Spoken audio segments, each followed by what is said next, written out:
ఒక డైరెక్టర్ ఒక స్టోరీ చెప్పడానికి స్టార్ట్ చేస్తాడు. ఆ స్టోరీలో ఏం చెప్తానంటే, మీరు వేరే స్టోరీలో ఇరుక్కొని మీ లైఫ్ని పాడు చేసుకోవద్దండి అనేది స్టోరీ అది. నేను ఒక ఫిలం చేస్తున్నాను, ఆ ఫిలం సబ్జెక్ట్ ఏమంటే మీరు వేరే స్టోరీలో మీరు dwell into other story and don't lose your life అనేది. తర్వాత ఆ క్యారెక్టరే వచ్చి వీడికి చెప్తాడు, నువ్వు ఏంట్రా చేస్తావు, నువ్వు ఒక స్టోరీని చేస్తున్నావు కదా అని. అప్పుడు ఆ స్టోరీని తీసి పారేసి ఎండ్ చేస్తాడు ఫిలంని. ఎండ్లో ఏమంటే ఒక టైం పీస్ వస్తుంది, క్లాక్.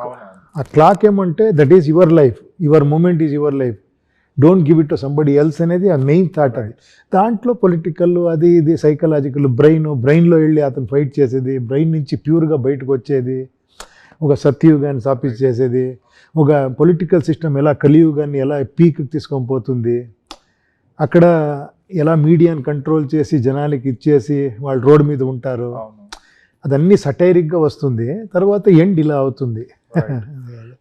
మీ ఫిల్మ్ని అర్థం చేసుకున్న వాళ్ళు ఎవరైనా ఉన్నారా? నేను ఒక లైన్ వేసాను beginning of the film, intelligent people please walk out of the theatre అని. ఇది ఇన్నోసెంట్ పీపుల్లో చూస్తే అర్థమవుతుంది, చాలా ఇంటెలిజెంట్ పీపుల్కి అర్థమవ్వదు. ఏమంటే వాడు ఇంకా చాలా ఎక్కువ థింక్ చేస్తాడు. మీరు ఇన్నోసెంట్గా చూస్తే ఈజీగా ఉంది, అది జస్ట్ ఫాలో, జస్ట్ అంతే అంతే అంతే.